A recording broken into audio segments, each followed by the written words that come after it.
Well, from what I've been told by Mark Plummer, who of course was the main founder, he subscribed to the American journal. I think it was Skeptical Inquirer, although I think it might have been called something else previously.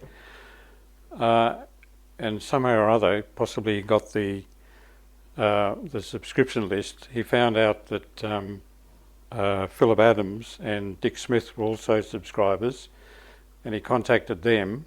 At that time, Philip Adams lived in Melbourne, in Hawthorn, and he went to see Philip Adams and said, "How about we start a group in Australia, the Australian Skeptics?" What year is that? I'm not sure. Early 80s, yeah. Um, so he got a committee going, and I think most of them, from my impression when I joined the committee a year or so later, most of them were from the Victorian humanists. So in a sense, the skeptics sort of came out of the Humanist Society. So we got a committee going, and of course he started the also a newsletter, or the Victorian Skeptic. Well, I'm not sure what they did before. Apart from that, I'm not sure what they did before I joined. Well, that's right. They got James Randi came out. They did the famous divining test in Sydney, and a couple of years later he came out again, and he spoke. He came to Melbourne and spoke at the. They had a session with him at the exhibition building in Melbourne, and I went along to hear that, and that's how I got to know about the Skeptics. So I sort of put myself down as being interested in the Skeptics.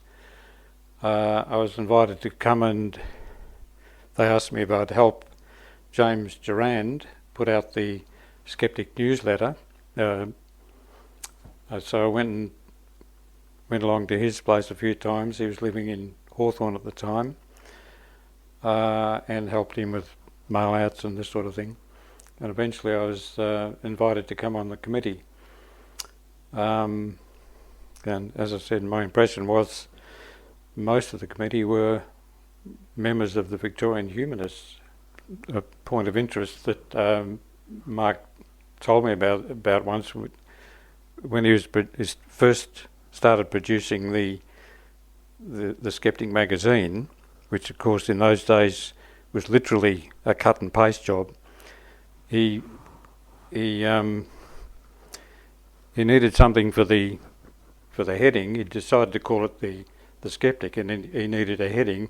He cut out a bit from the American magazine saying the Skeptic, which is why he ended up with Skeptics with a K, and probably also why the doesn't have a capital letter as well. So they're my main memories of the start. Yeah. What year did you get involved? That would have been about 83, I think, 82 or 83. Yeah. Who were the committee members at the time? Well, I remember Ian Bryce. Yeah. Well, Mark Plummer was the president. James Durand, I think, was the secretary and newsletter publisher, or editor. Joe Rubenstein, treasurer.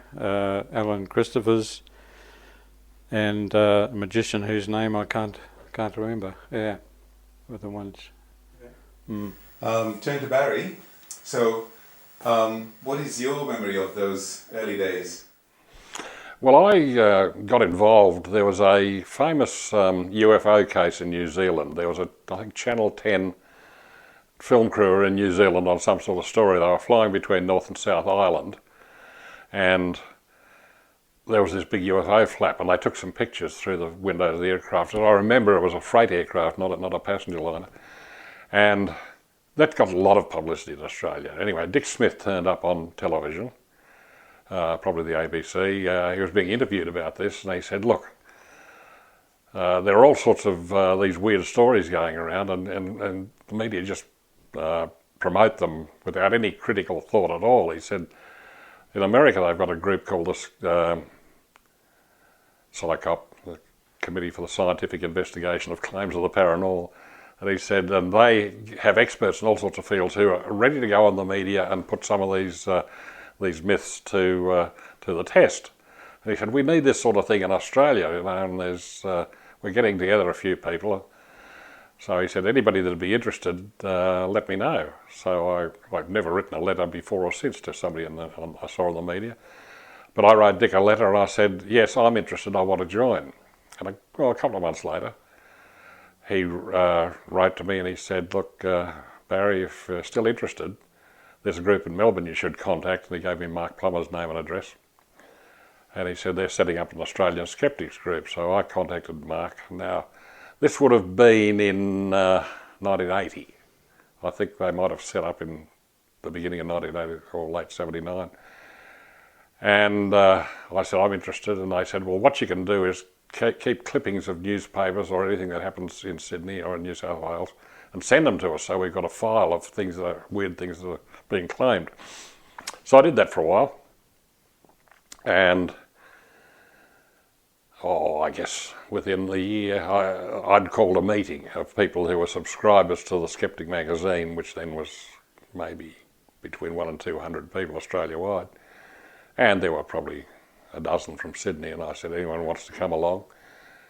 And we had a meeting, and I said, we've been asked to set up a committee here to sort of thoughts of forming a branch or whatever.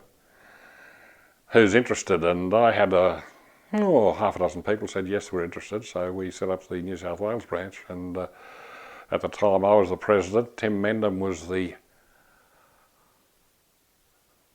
Secretary Treasurer, I think. We had Mel Dixon, who was the director of the electron microscopy unit at the University of New South Wales. He was and he's still a member, I believe. We had Dick Champion, Professor Dick Champion. He was a professor of psychology at Sydney University. One or two others. We had a fellow called Michael Huff. Michael was a young bloke, Dr. Michael Huff. He had a degree a PhD in geology. And he seemed keen. He was one of those intense young men. And he seemed keen to belong.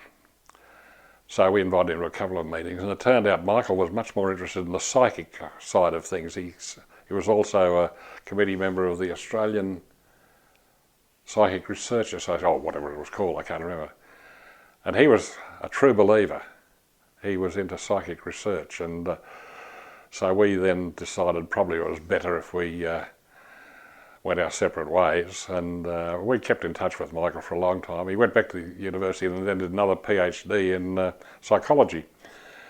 And I did make a jest at the time that caused him never to speak to me again. I said, well, you've got PhDs in both geology and psychology, you'll be able to study the rocks in your own head, which I thought was funny, and he didn't. So we lost touch with Michael. We had one of the people on the committee was a lady called Jean Whittle, who she came from the humanists, and she was the only one. Whereas, as Peter rightly said earlier, the Victorian committee was largely set up from the Humanist Society. I wasn't a member of the Humanist Society, and I don't think any of the other committee members were, apart from Jean. And not that we had anything against the humanists, just we never had much to do with them. So we had a sort of different zeitgeist, if you like. We were a different group, and we didn't owe any allegiance to previous organisations we'd belonged to. So we were a bit more loose, and that was the original group. And then as time went by, we added other people to it. At about the time that New South Wales set up a committee, which would have been, I think, 1981, the group in Melbourne, which was still producing the newsletter, as it then was, and they were trying to get somebody to correspond with them in each state. And by, I suppose, 1982, we had people in each state, some of them, for instance, Canberra, had their own group running fairly early. Queensland got a group running because that was in the days when the creationists were starting to get into the schools up there, and so there was a group up, a very active group in Queensland, and I would have thought that would have been in the early 80s, 82, 83. People such as Ken Smith and Martin Bridgestock. Ken's sadly no longer with us, but Martin still around, set up a group. Tony Wheeler, they were very active, and they were to do with the education side because they thought that Queensland kids were going to be taught that, you know, the universe started in 4004 BC, and they didn't want that to happen. And as somebody who was brought up in Queensland, I didn't want it to happen either, I might say. South Australia got a group fairly early. Western Australia, they just had one bloke who used to send them clippings and things, and in Tasmania it was much the same thing.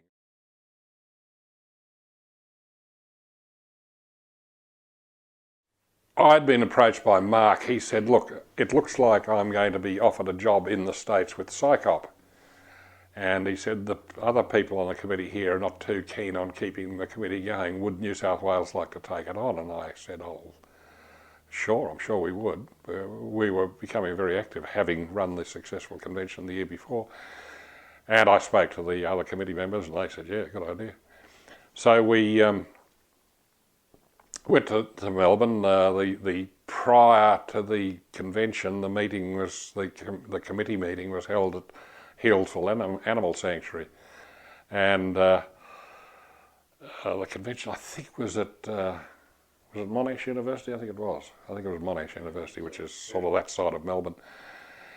Anyway, that was good, and met Paul Kurtz for the first time, and somebody who's not only known it by reputation hitherto, but he was the bloke who really started the worldwide Skeptics movement. And Mark talked to me in some depth, and he said, would you like to take on the, and I said, I spoke to my committee, and we'd be happy to take it on. If your people are not interested, we'll do it. And they said at the time, well, we'll keep the magazine publishing here, which is fine by us because we didn't really know anything about publishing magazines. And we had a convention. The announcement was made that it was going to be the Central Committee was going to be moving to New South Wales, that we'd be handling things from there on in. And we also instituted at that 86 convention the life membership of the Skeptics, which was given to Dr. Ken Smith and Dr. Martin Bridgestock, who'd published the magazine, the Creationism, an Australian Perspective, that year, so they'd done us a great service. So there were members on the Victorian committee who were interested in starting a national committee. One of the issues was about where we're going to hold the national convention and the awards and things, and we were feeling a bit that New South Wales wasn't giving the rest of the committees enough say in these sort of decisions, and we thought we had a national committee, representatives with all the different state committees to sort out these things. It would be a bit more democratic. But New South Wales were very against this, I suppose, because of your what had happened with Adam Joseph, I suppose. Yeah, you're afraid of someone. Well, democratic, but also bureaucratic, and I dislike bureaucracy. I've worked for several of them. And getting things done, that was the problem. My big problem was, yes, we could have had a national consultative committee to decide those things, but then if we wanted to decide who were the Ben Spoon Awards winners for 2016, we'd have to start the discussions in 2012, because bureaucracy does do that. I mean, and that was my main objection to it. In the end, I mean, what we did do was we started the thing of sending off the message to all the state branches saying, who do you reckon should be the Ben Spoon winner? Who do you reckon should be Skeptic of the Year? Who do you blah, blah, blah. And we're asking the branches, do you want to do the convention? And if there were more than one, which I don't think happened more than once, there was a contention. And they got it. I mean, if Victoria wanted to do it 2 years in a row, which once they did, they got it. Yeah. I think the other issue we're concerned about was the foundation. We felt we weren't getting enough information about what was going on with the foundation, what the money was being spent on, and how much money they had, and we just wanted them to be a bit more open about what was happening to the money. Yeah, no, that was understandable.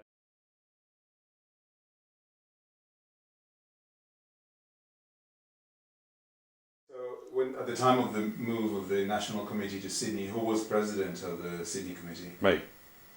And that was until when? Until I became the executive officer. I was a tyrant, I think you could safely say. I was president of the New South Wales Committee and then of the National Committee until, when did I, 1996, I think. About 16 years, 15, 16 years. Not because I am naturally a tyrannical sort of bloke, is that every time we'd have a meeting I'd declare the position vacant and I'd say, now somebody else wants to be president, please. And they'd all say, we've got one mug doing it, we're not going to change that now. So they just kept on re-electing me. And I loved the glory, of course, but it was a different committee in those days. They were all good and active people, but if you wanted something really urgently done, you put it up at the meeting and people would agree, oh, that's a great idea, hey, let's do that. And then I'd say, I assume you want me to do it because none of you bastards are going to volunteer, and that's the way it happened. So, I used to be careful about the brilliant ideas I came up with. If there was too much work involved, I wouldn't do it. But yeah, I mean, it worked fine because I had the sort of job where I had plenty of spare time. Didn't matter. I developed a public persona by that stage, and I was being interviewed more frequently on television and radio and for the newspapers than, well, the vast bulk of ordinary Australians, and probably more than some of the more prominent Australians, because we were new and we're exciting, and I developed this personality of this persona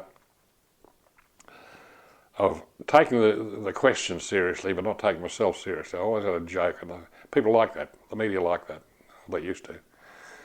And so I became moderately famous. People stopped me in the street from time to time, which is a bit embarrassing. One of the changes we made, Mark was very keen on stunts, and I understand why he did it in the initial stages, because that got you attention. But by the time I'd taken over, we'd had a fair bit of attention. We were a moderately well-known organisation.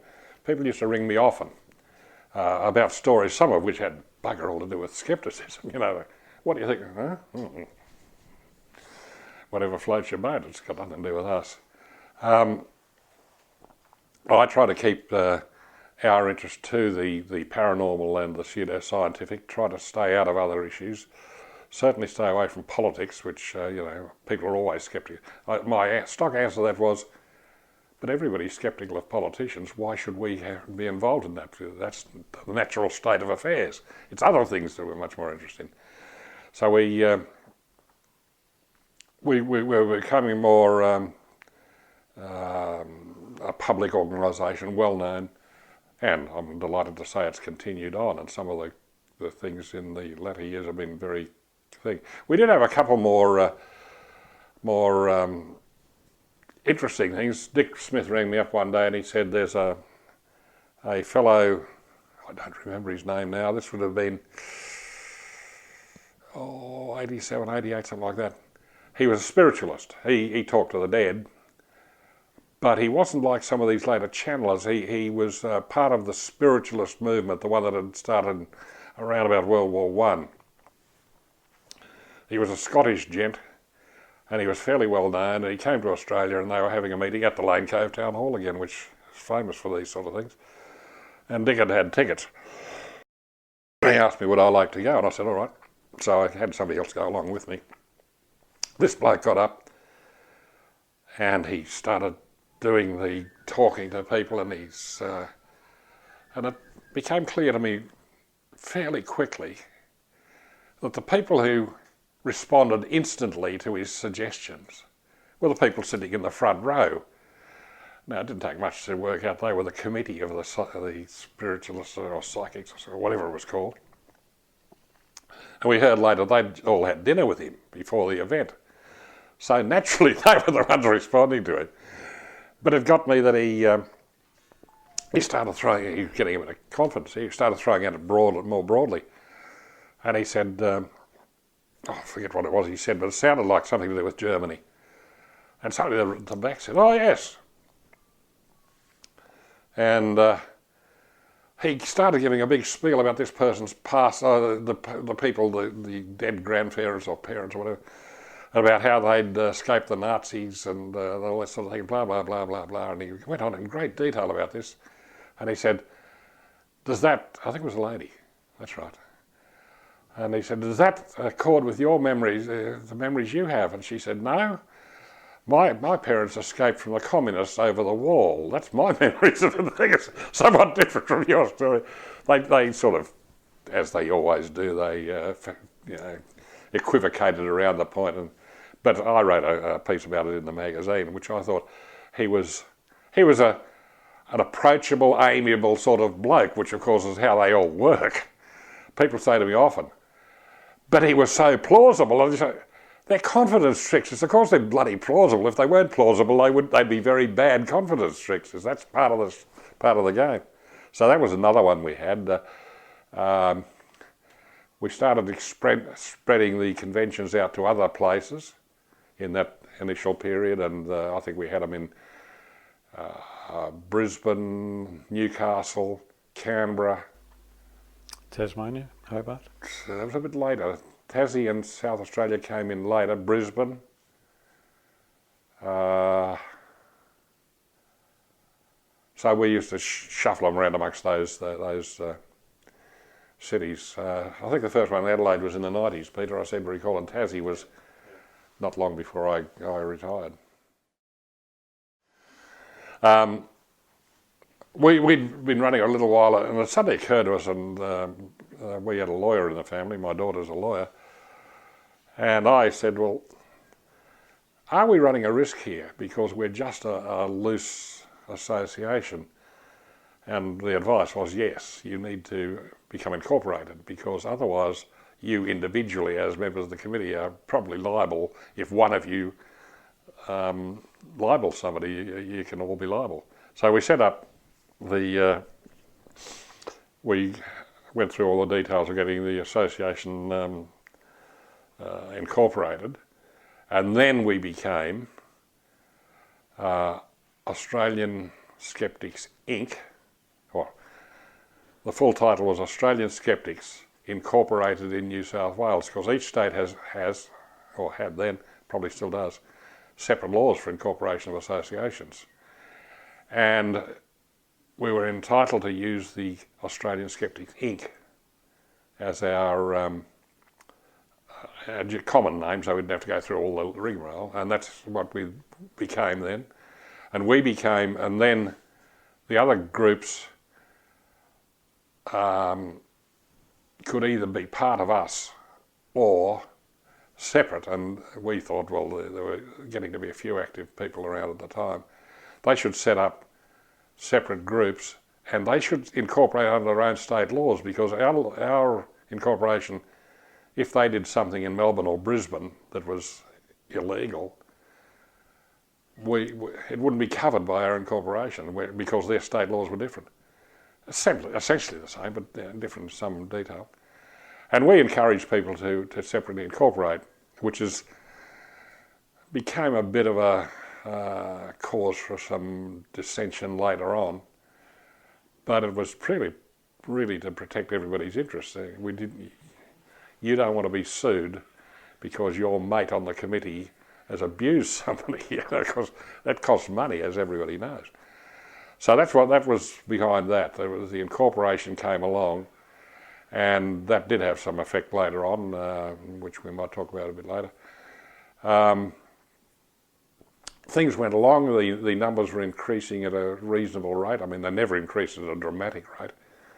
And we used to think, you know, you get a bit of publicity, you'll get a few new members. Well, yes, I mean, you could be all over the television for some startling piece of information you'd got, and you'd probably get 2 new members out of it. So, and there's no doubt you're still finding that they're not rushing to our banners, even though lots and lots of people you talk to say, "Oh, you're doing a great job, you Skeptics. I'm glad you're there, and it's terrific." And you say, "Well, how about joining?" Well, I got to tell you, blah blah.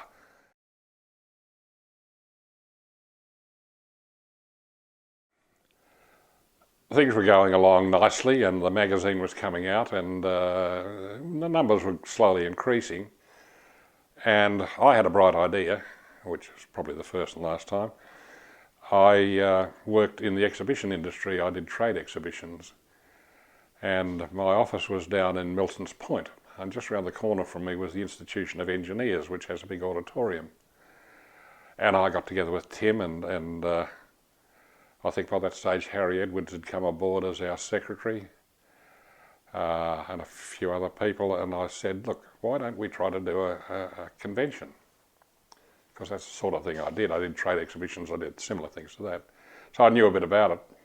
Tim was then editor of the trade publication Laboratory News, so he knew a lot of people as well. So we sent off to Melbourne and said, "What would you be interested if we set up an annual or like a convention of Australian skeptics?" They said, "Yeah, go ahead." So we had a bit of a talk around what's the best time to do it if we want to get people from interstate. We thought the Easter weekend, and so I went to see the Institution of Engineers, and I said, "What is it going to cost us to hire your facility?" And they told us it wasn't outrageous, and it held 200 people, they told me. So we thought, that's good, and we got some speakers up. We had some magicians, because by this stage we recognised that magicians are an important part of skepticism. We had doctors, we had all sorts of people putting their hands up to be speakers, and we thought, we've got to get some publicity for this. So we sent out notifications to all the TV channels. Every single one of them turned up. That's the first and last time that's ever happened. We've never had coverage like that. And in those days, of course, as you know, we then had the ABC, SBS, channels 7, 9 and 10. So all of those people were there. And what they mainly wanted to do was take shots of people purporting to do psychic surgery, pulling blood and guts out of people. They went for the more colourful things, as you would expect, of course. And it was the first time that something happened to me that I suffered for the rest of my years in the Skeptics. People mistook me for someone else. I was standing in the foyer greeting people as they were coming in, and people said to me, "You're Philip Adams, aren't you?" And I said, "No, I'm not." And Philip was going to be there. I don't think he made it at the end, but he was going to be there. But we both had beards and we were both about of an age. So throughout the rest of my career, I spent a lot of time being mistaken for people, and some of whom I'm not too sure that I'm flattered by. But anyway. And not all of them actually exist. Yes, well, since the old hair and beard have gone white, I get a lot of around Christmas time. And I must show you a photo later that was taken last Christmas. But anyway, we had about 250 people. The people were standing at the back, and we thought, this is fabulous. You know, we got all this publicity. We've got 250 people. This is really going to rocket off. We never got back up to 250 for several years after that. It was novelty, and Easter weekend, nothing much going on. So all the news media were interested, and we got a huge amount of publicity. I mean, we were mentioned on the radio, and we got bits in the newspapers and all that sort of thing. Because we were new, and we were exciting. We were saying bar humbug to a lot of crap that people believed. And anyway, that went off very well. After we'd had our 1985 convention, the Victorians said, "That's a bloody good idea. Why don't we have another one?" And that's when they started agitating with the people in the States to perhaps come out for a convention in Melbourne in 1986. And they had the added incentive, if you like, that it was the year of Halley's Comet, and people that were interested in that sort of thing had come to Australia for the Skeptics convention and then go to Central Australia and maybe see the comet, which was a terrible dud, as I recall. In '86, we had the convention in Melbourne, and Mark arranged for Paul Kurtz and a few other American skeptics to come out and attend the convention, and we of course showed them around a bit. And one of the reasons I think for bringing the Americans out was to try and get again some publicity for the skeptics, but that didn't. And he put out a press release about the visiting skeptics and so on. Unfortunately, at the same time, there was a bomb went off outside the Russell Street Police Headquarters. So that sort of took over. All the journalists were more concerned with that than the a few skeptics from America. So that didn't work out too well in that sense. Anyway, the World Convention went off very, very successfully. One of the great things that happened out of it, I met this crippled old fellow who limped up to me on crutches, and I thought, a beggar, obviously a beggar. And I was talking to Paul Kurtz, and I was saying to Paul, we are thinking of putting all of our back issue of the magazines onto a CD. Of course, Psychop had never heard of that. And this poor old crippled fellow on the crutches was walking past, and I said, the trouble is, Paul, I don't know how to do that. I'm not a technical expert. And this young fellow said, I do, which is where I met Saunders. And he did the magazine. We made him a life member, and he's been around and been president and vice president, and never been editor of the Skeptic, though, because he's dyslexic, ever since.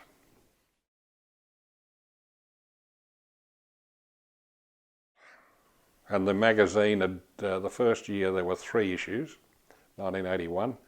1982, when they'd gone, as Peter said, literal cut and paste, scissors and glue, they sent out a magazine 4 times that year in 1982, they tended to use a lot of stuff that they got from the Skeptical Inquirer and other overseas things, rather than, there were clippings of paranormal and strange things happening in Australia, but a lot of the in-depth stuff came from the American publication. That changed over the years. They changed editors a few times. We had Mark Plummer did it for a fair while. James Durant had done it originally, as Peter said, then Mark Plummer did it. We had Anne Toohey, who I think I met, but I don't remember. She did it for a couple of years, and then finally the last editor of the Victorian editing of the magazine in 1986 was Pamela Williams, who's now a very senior journalist on the Australian. I'm sure it's the same person. But in 1987, the then editor of the Skeptic magazine said, I've had enough of this. And Mark Plummer had gone off to the US to become an executive director, I think, of Psychop.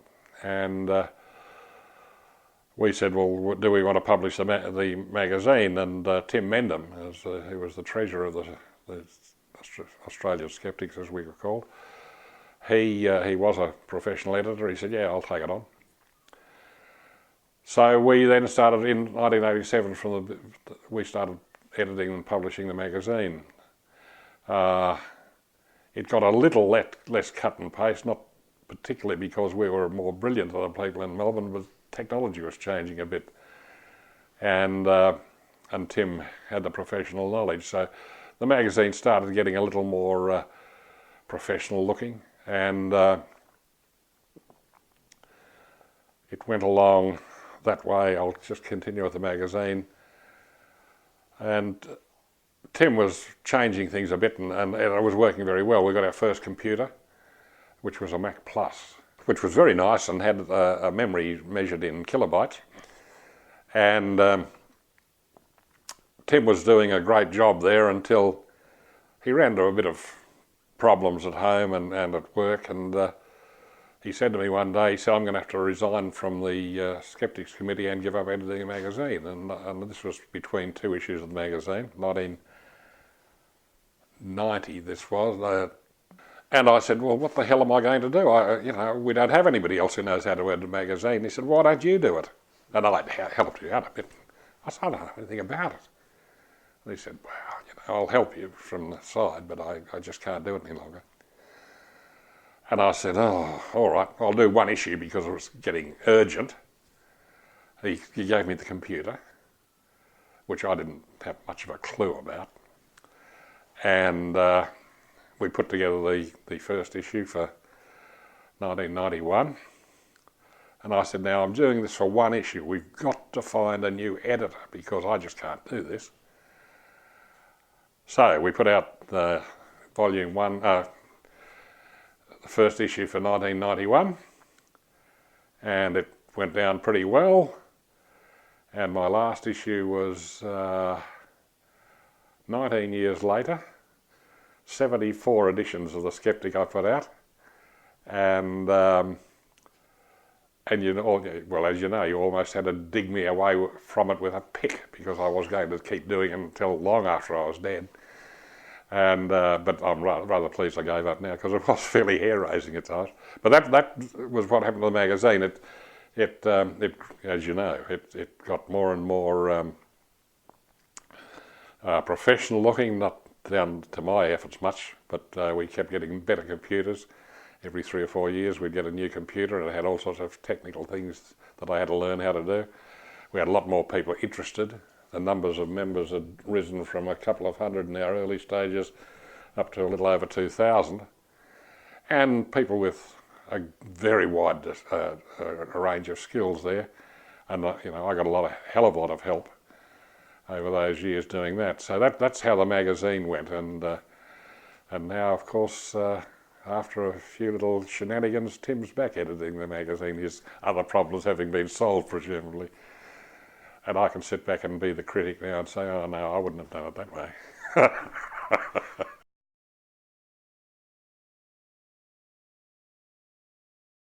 One of the things that we did a few times in Victoria was to stage firewalks.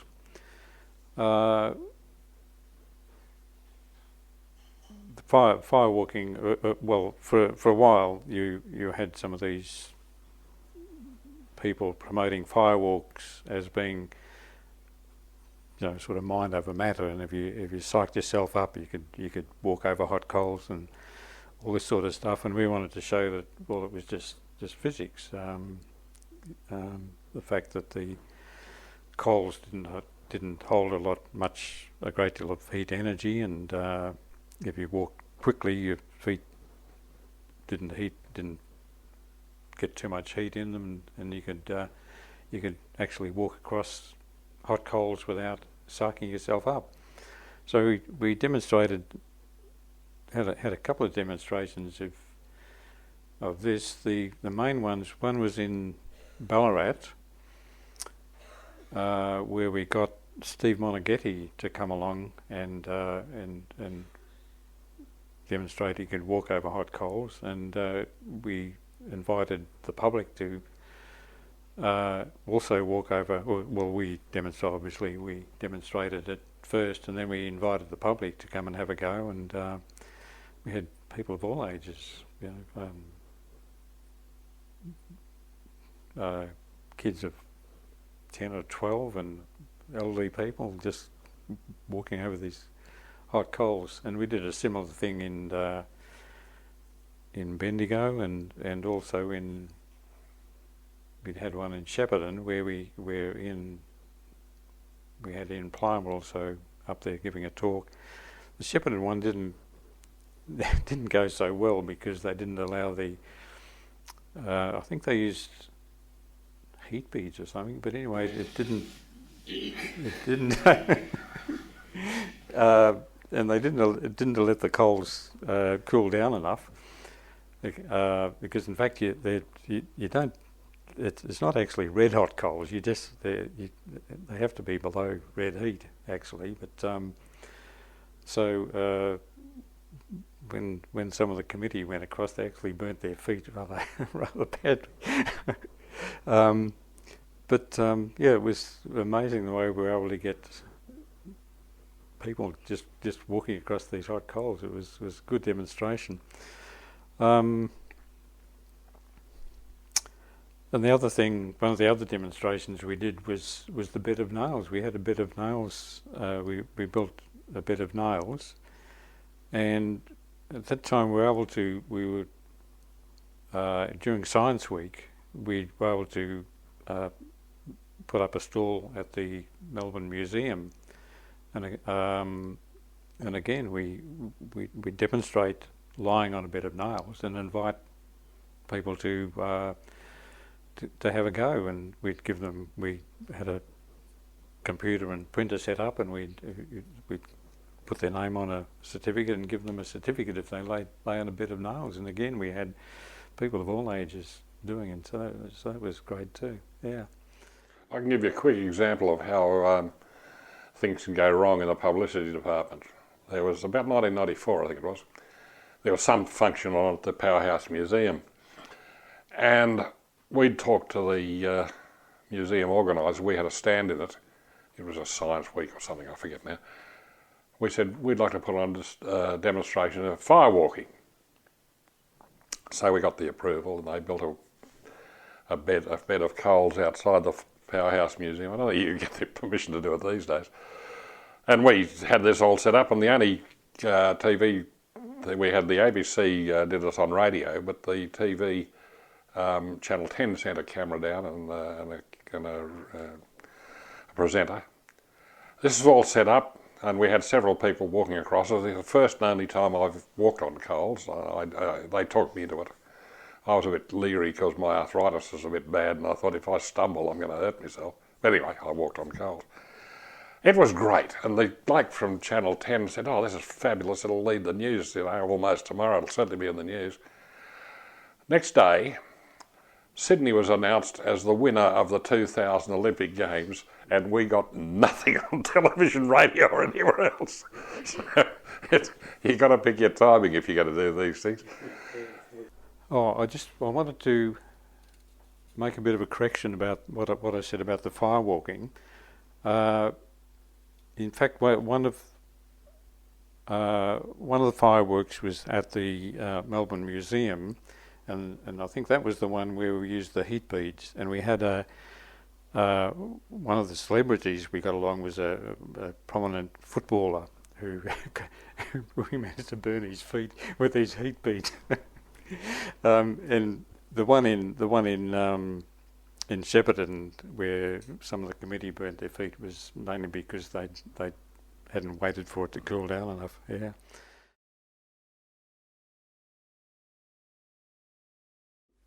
We brought out Bob Steiner, a magician who lived in San Francisco, California, and he posed as a psychic, and we got him on TV on the Bert Newton show, and they were part of the hoax, and promoted him as a genuine psychic, and he called himself Steve Turbo, and in Melbourne they also had a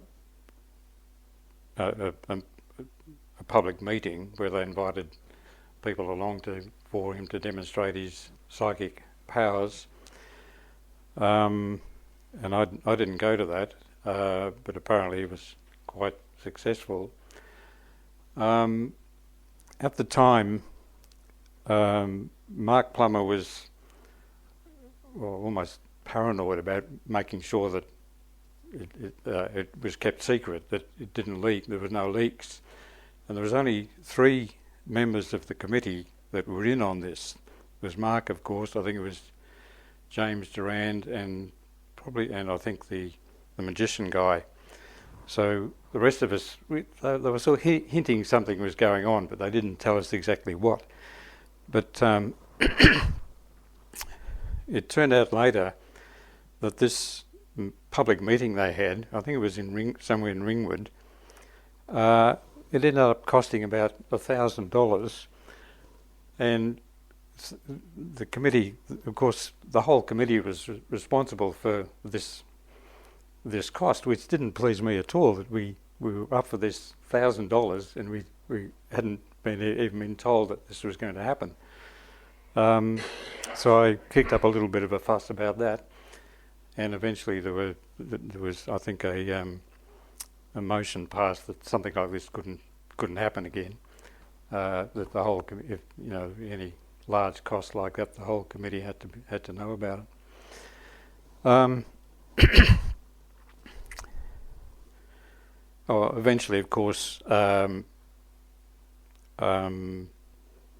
Steiner went back onto the Bert Newton show and revealed that he was in fact just a magician, But so that was quite successful, although it was sort of a bit controversial. The rest of the media weren't too happy about having been hoaxed. Of course, that caused a bit of controversy in that way. When the Bob Steiner thing, Peter said that only 3 members of the Victorian Committee knew about it. Well, I knew about it as well because I had to set up a meeting in Sydney, and I had to know that Bob Steiner was not a psychic. I'd twigged that anyway, having watched him on TV. So I arranged a meeting at the Lane Cove Town Hall, which is quite a large venue, and we'd got a lot of publicity about it because it had publicity on the televisions from Bert Newton and others. I seem to recall that it was Darren Hinch who went on the Bert Newton show with Bob Steiner, accusing him of being a fraud and a charlatan and all this sort of thing, and Hinch was actually in on the joke as well. And so it got a lot of publicity, and I got all of our members along. There were, I forget how many there were at the time, but there were quite a few. It had increased in size, and we put the word out to the psychics and those sort of people, and we filled the Lane Cove Town Hall, which is a fairly substantial crowd. Steve Turbo got up and started making, in between times, because so many magicians had contacted the media and said, this bloke is playing magic tricks, and they were going to spill the beans. That's when Bob had to reveal that he actually was a magician. He was an accountant, actually. He balanced the books, I suppose. And he was also a very, very talented magician. And he'd revealed that before he came to Sydney. So we had to change the publicity of our Sydney meeting, having told people we were bringing this brilliant psychic in. So, the bloke you saw on television who pretended to be a psychic, it didn't seem to affect the numbers, including from the psychic community. And I remember Simon Turnbull, was Simon? Yeah. And I think Gary Wiseman. There were a number of prominent psychics around at the time. They came along, and we didn't charge. It was free. We had to pay for it too. Yeah, that's right. They couldn't charge because they knew he wasn't genuine. Yeah. Anyway, Bob got up and he did the usual things. He was showing how he did things, and he said, I forget what the question he asked was, but he wanted to show how you get people that have done certain things. If you get a large enough crowd, it'll form a bell curve, the number of people that some people are staunch believers, some people are harsh non-believers. And he organised this sort of thing, and there was sufficient in the audience to make a reasonable sort of a test. You were supposed to remember the numbers. He was putting the numbers up on the board, and you were supposed to have guessed, and you wrote it down before he put it up. So he did that, and I forget how many numbers he put up on the board, and he said, now pass the paper to the person next to you, and as I reveal what the numbers were, then we'll see how we go and see how many people got it right. So he did all that sort of thing, and he said, all right, well, how many got one right? And there were a couple of people there, how many two, blah, blah, blah, up to, 10. And I think it was 20 numbers from memory. And he said, look, see, it's showing already a bell curve. Most people are clustering around the 7 to 13 sort of number. And he kept going, and he kept going, and he kept going, and he said, well, nobody would have got 19 or 18 right, and young woman, I did. And it's truth, he said, that's just coincidence. He said, sometimes that happens.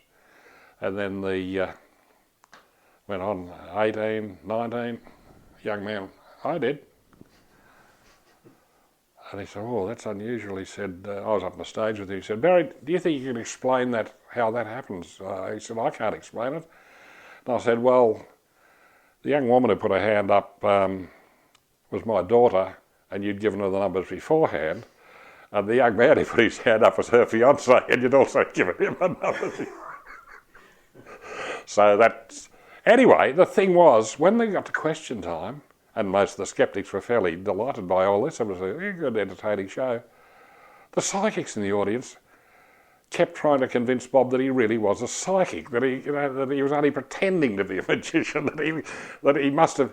And I thought, how wedded to your faith do you have to be that, the clearest possible evidence in front of you and it doesn't make the slightest bit of difference? It was a fun time, and Bob came back a couple of times after that and was always welcome here. He was a good bloke. He taught me my only magic trick, as a matter of fact, which I have used several times when giving public talks, and I'm not going to reveal it here, but it works every time. And no matter how sceptical the audience, they can't work out how I did it. And it's a simple trick to do with headlines and strips of newspaper clippings. I'll just give you that.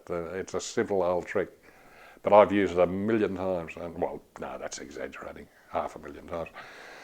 And every time it's got away, except once at an institution of engineers again, they crop up, and the only woman in the audience said, I know how you did that, and she did.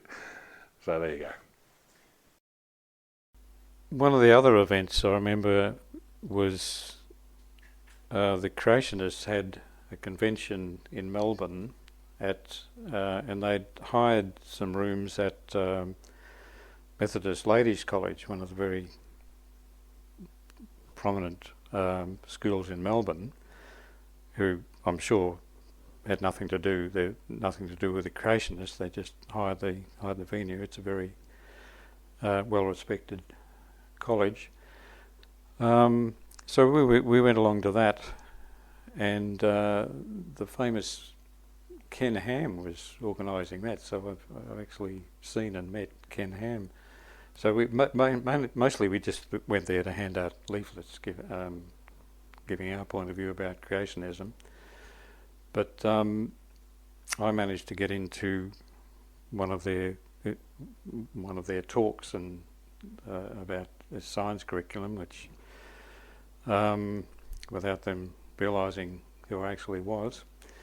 But it was things like that that got me interested in the creation evolution debate as a science teacher. It's something that I've been concerned about and following for quite a long while now. So we did this kind of thing a few times, and probably one of the most important events that we went along to was when they brought out this creationist geologist to talk from America to give talks in Melbourne. He was mainly talking about the Mount St. Helens volcano in, I think, Washington State, I think it is. So we went along to this talk, a few of us went along, and they had a table, as they do, they had a table set out with all their books and leaflets and stuff. And there was this series of leaflets, A5 leaflets, with all these very simplistic statements about evolution and creationism. And so we collected a set of these leaflets together, and then we said, well, how about we get a group of scientists to sort of reply or write something giving the evolution point of view, just respond to these. And we set up a subcommittee for this, which I'm not sure whether, I think James Durand was on it, Andrew Rawlings, and that's right. We'd also managed to get a geologist to come along to the meeting, Neil Archbold, Dr. Neil Archbold, and he got up and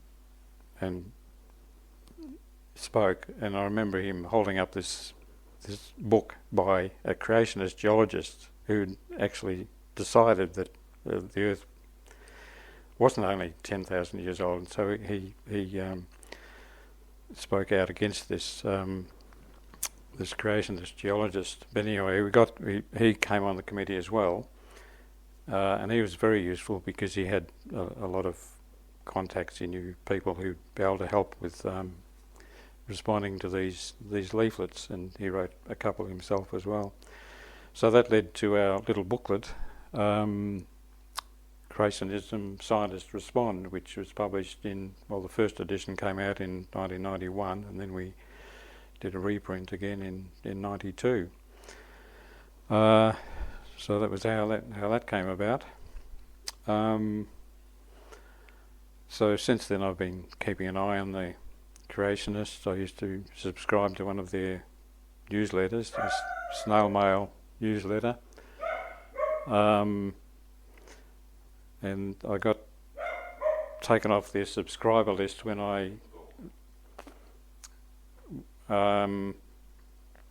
wrote an article for Australasian Science pointing out that they were trying to get their one of their publications, a popular glossy magazine that they put out for the lay audience, that they were trying to get this into libraries, and they wanted it put in the science section, and I pointed out it shouldn't.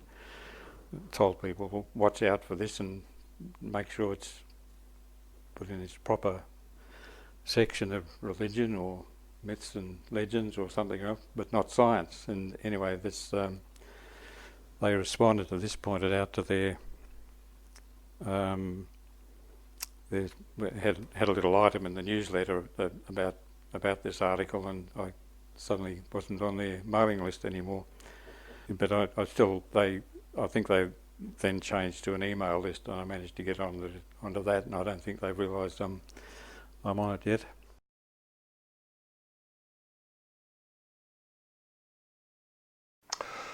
I was on my annual leave over Christmas one year. It would have been 1994, I think it was. And I'd had the mail transfer, because I worked in the city, and I had the mail transferred from the post box in the city, where it used to come, to my home. And I got this large, thick letter with a name of firm of solicitors on it. You've heard the saying, your bowels turn to water and your knees turn to jelly. I know what that means, because I think thick solicitors' letters, you're going to be sued. So with some trepidation I opened the letter, and it was from a firm of solicitors in Nambour in Queensland to tell us that Mr. Stanley Wally had died and had left us a bequest in his will. And it went through, and all the stuff was what his will contained, and I didn't have a clue. There were a lot of shareholdings in various companies, and I checked with a few of my people. They said, well, that could be worth a fair bit of money. So I got in touch with the firm of solicitors. Of course, being Christmas, they were all on holidays too. So it took a while before I got around to talking to anybody. And they said that the Mr. Wally had been a rather reclusive gent. He'd inherited family money. He never held a paying job except when he was in the army during World War II briefly. And he used to do a bit of tinkering, but he was an inventor. And he'd heard, he was very concerned about various issues, but he'd heard somebody making sense on the radio about some issue that interested him. I think it was a medical issue. He was very interested in quack medicine. He hated that idea. I thought it was creationism. And creationism was another. Yeah. But he had several.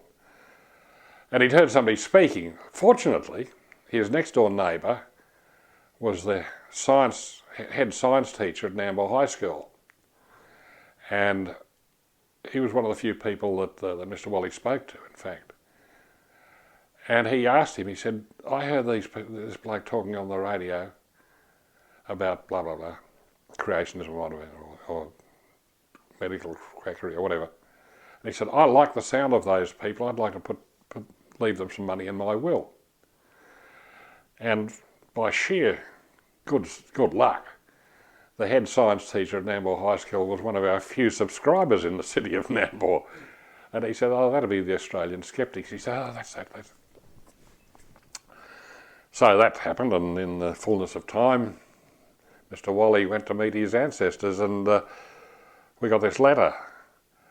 And when I finally got to talking to him, I said, oh, that's nice. And he said, well, he left his house because his closest living relative was a second cousin. And if you know anything about the law, they've got Buckleys of challenging a will. You've got to be a close relative. But he left the house to the nearest family member.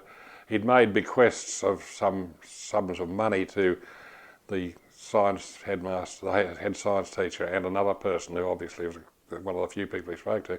And the rest of his estate left to Australian Skeptics. So I did some checking around. This is, I thought, $10,000, $20,000, it'll help, it'll be good. And then as we sort of started, I thought, this is a lot of money here. And I had a friend who was a lawyer, who was a member of the Skeptics, and I said, can you handle it from our end, because I don't know what to do. He said, yep. So he rang me up one day, he said, could you come down to my office? I've got a cheque to give you. And I said, all right. So I walked down through Martin Place now to his office, which is in George Street. I was in the AMP, no, anyway, it doesn't matter, near Martin Place. Walked down to Paul's office, walked in, he'd gone out to lunch, his secretary was there, he said, oh, you're Mr. Williams? Yes, gave me the envelope, thanks. And I walked out, got in the lift, opened the envelope, $1,006,000. I walked back uptown through Martin Place, knowing that people were watching me, knowing that I was standing out, here's this bloke with $1 million in his pocket, thinking I was going to be mugged or anything. I really did. And so that was the Wally bequest. It was, in total, after various other things had been settled, it came to about $1.25 million. I can't remember the exact figures, but this one particular cheque was for $1,006,000. And when we determined how much money we were going to get, we thought, what are we going to do? I mean, this is going to be a magnet for all the psychics and charlatans around the place to try to sue us. And the only rich man I knew was Dick Smith, so I rang Dick up and said, what do you reckon we should do? And he said, don't worry about your enemies, it's your friends that are going to want the money. And he turned out to be pretty right. So I told the committee what had happened earlier than before we got the cheque. And we decided we'd set up a trust. That was the best way of protecting it. And this lawyer friend of mine, he set up the trust for us. It wasn't all that watertight, it wasn't his area of the law, but he did it for nothing. And so began the Australian Skeptics Science and Education Foundation. I then told all the interstate branches what had happened.